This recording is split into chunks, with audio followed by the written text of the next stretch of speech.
मैं समीर सैयद और आप देख रहे हैं नज़र इंडिया न्यूज़। थाने पुलिस आयुक्तालय में महाराष्ट्र पुलिस वर्षगांठ 2024 के अवसर पर 2 जनवरी 2024 से दिनांक 8 जनवरी 2024 पावेटो महाराष्ट्र पुलिस स्थापना दिवस सप्ताह मना रहा है। इस सप्ताह के दौरान पुलिस और जनता के बीच संबंध हुए। आज महाराष्ट्र पुलिस स्थापना दिवस पर दिनांक 8 जनवरी 2024 को पश्चिमी क्षेत्रीय विभाग ठाणे शहर के अंतर्गत पुलिस स्टेशन में दर्ज मामलों और मोबाइल गुम, संपत्ति गुम से संबंधित वस्तुओं को मूल अभियोजक शिकायतकर्ता को सौंपने के लिए एक कार्यक्रम आयोजित किया गया। इस कार्यक्रम में मुख्य रूप से आए मेहमानों में ठाणे पुलिस आयुक्त आशुतोष डोमरे, प्रमुख उपस्थिति में श्री दत्तात्रेय कराले, पुलिस सहायुक्त ठाणे, अपर पुलिस आयुक्त डॉक्टर पंजाब राव ओगले वगैरह मौजूद रहे।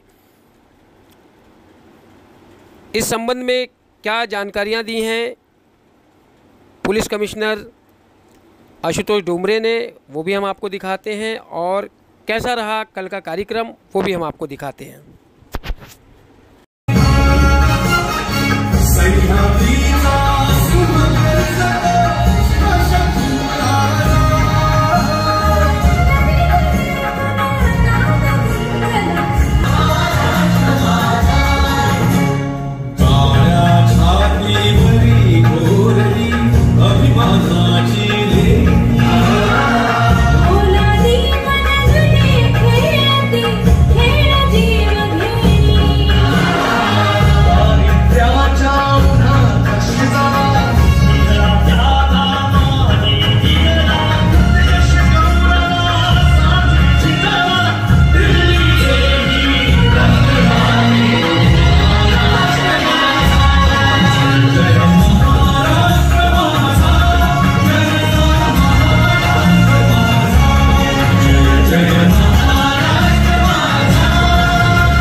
आजच्या कार्यक्रमासाठी पुन्हा आपण आवर्जून इथे आलात।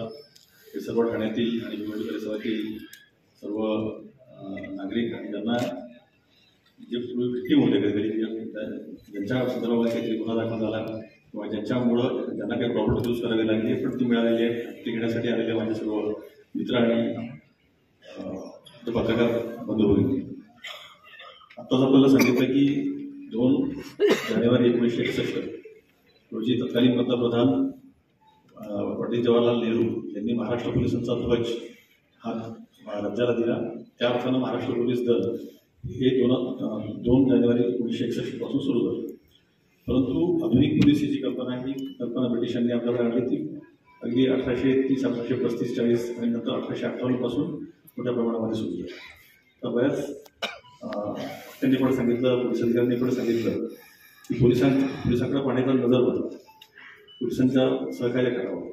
पण असे की ब्रिटिशांनी जेव्हा पोलीस दल स्थापन केलं महाराष्ट्रामध्ये असेल, पूर्ण देशभरामध्ये असेल, त्याचा उद्देश हा ब्रिटिश सत्तेला मदत करण्याचा होता आणि लोकांना लाभण्याचा होता।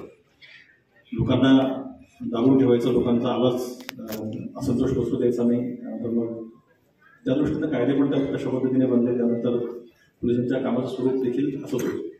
परंतु जसं आपलं स्वातंत्र्य मिळालं त्यानंतर दुसऱ्या कुठल्या तरी सत्तेचा दंड करणारा भाग म्हणून पोलीस राहिले, तर पोलीस देखील समाजासाठी कुठे काही ती भावना वाढू लागली। आणि विशेषतः 1980-90च्या दशकानंतर पोलिसांनी जनतेचा भाग असला पाहिजे आणि जनतेच्या सेवेसाठी असलं पाहिजे असं एक वेगळ्या प्रकारचा नवीन संकल्पना उदयाला आली आणि त्या दृष्टीनं पोलिसिंगमध्ये देखील मोठ्या प्रमाणामध्ये बदल झालेले आहेत। पोलिसांबद्दलची जी निगेटिव्ह मतं असतात किंवा जे समाजामध्ये असते, काय असतं की पोलिसांशी संपर्कच आपला जास्त येतो। मी स्वतः पोलीस खात्यामध्ये येईपर्यंत पोलिसांशी मला कधीच संबंध आला आणि पोलिसांबद्दलचं मत अत्यंत निगेटिव्ह होतं। तर हे निगेटिव्ह मत काय असतं, आपण काहीतरी एखाद्या दुसऱ्याचा अनुभव ऐकतो, कुठेतरी कस्टोडियल डेथ झाली असं ऐकतो, किंवा रस्त्यावर आपल्या काहीतरी ट्रॅफिकचा कर्मचारी कुठल्यामध्ये वास झाला आहे असं दिसतं। आणि मुख्यतः चित्रपट आणि सिरियल्स याच्यामध्ये एका विशिष्ट पद्धतीचा पोलीस दाखवला जातो आणि हे सगळं जर आपण पाहिलं तर त्यामुळे एक पोलिसांबद्दलची एक निगेटिव्ह इमेज आपल्या मनामध्ये बनत जाते। परंतु ज्या लोकांचा पोलीस स्टेशनशी संबंध आहे सगळ्यांचाच अनुभव चांगला असेल असं नाही। असं असतं की पोलिसांना दोघांपैकी जी न्यायाची बाजू आहे ती पकडावी लागते, त्यामुळे एक बाजू नाराज होतेच। पण जर आपलं खरं असेल तर त्यांचं पोलीस आपल्याला मदत करतात. हा अनुभव जेव्हा आपल्याला यायला लागतो त्यावेळी पोलिसांबद्दलचं आपलं मत हळूहळू पडतं. सर आपल्याला सर्वांना माहिती आहे की इंग्रजीमध्ये पोलिसांसाठी कॉप असा एक शब्द पण आहे, COP कॉप. तर COPचा एक सुंदर लॉंग फॉर्म आहे. कॉप म्हणजे काय तर सिटीजन ऑन पेट्रोल, म्हणजे बंदोबस्त करत फिरणारा जो सर्वसामान्य नागरिक आहे तो म्हणजे कॉप. तर या दृष्टीनं आपलं देखील सहकार्य पोलिसांना खूप आवश्यक असतं. कारण आपण जे पाहता किंवा आपण जे बघता त्याप्रमाणे आपल्या रिक्वायरमेंटप्रमाणे आपल्या गरजेप्रमाणे पोलिसांचं देखील त्या क्षेत्रामधलं काम असलं पाहिजे.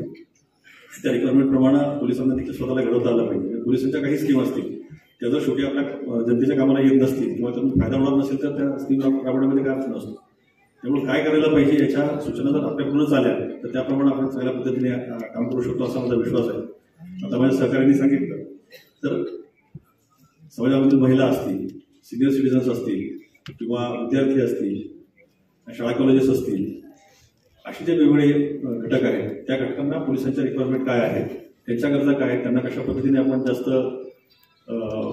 अवेअरनेस त्यांचा वाढवू शकतो, त्यांना जास्त सजग करू शकतो आणि त्यांचं सहकार्य कसं मिळू शकतो या दृष्टीने पोलिसिंग करण्याचा आपला प्रयत्न राहणार आहे. आणि मला वाटतं आजचा हा जो कार्यक्रम आहे मी additional SP west Shri Mahesh Patil आणि त्यांच्या सर्व डिसिप्लिनचं मी अभिनंदन करतो. पण जवळजवळ 9,35,00,000 रुपयाचा मुद्देमाल आज वाटप होतो. त्यामध्ये रोख रक्कम सुमारे 1 कोटीच्या आसपास आहे. सोन्याच्या दागिने सुमारे 2.25 कोटीचे आहेत. मोबाईल्स जवळजवळ प्रॉपर्टी मिसिंग जवळजवळ 1.5-2 कोटीपर्यंत आहे आणि त्यानंतर मोबाईल देखील सुमारे 1 कोटीचे आहे. तर या गोष्टी आपल्याला परत मिळणं, ज्या आपल्याच आहेत ते आपल्याला परत मिळणं हा देखील आपला याचा भाग आहे. आणि इतका चांगला उपक्रम हातामध्ये घेऊन त्यानंतर आपल्या सर्वांना आपलं ठरवलेली किंवा गेलेली प्रॉपर्टी मिळवून देणं असं अतिशय चांगलं काम श्री महेश पाटील त्यांचे DCP आणि सर्व त्यांच्या सहकार्याने केलेलं आहे. त्यामुळे त्यांचे देखील मी मनापासून आभार मानतो, अभिनंदन त्यांचं करतो. जास्त वेळ कधी बोलणार नाही कारण या कार्यक्रमानंतर आपल्याला बाकीच्या लोकांना अजून त्यांचं मुद्देमाल मिळायचं आहे ते होणार आहे. त्यामुळे आपल्याला खूप उशीर होणार आहे. आपला जास्त वेळ घेत नाही. महाराष्ट्र पोलिसांच्या वर्धापन दिनाच्या आणि नवीन वर्ष देखील आपल्या सर्वांना खूप खूप शुभेच्छा. धन्यवाद. जय हिंद, जय महाराष्ट्र.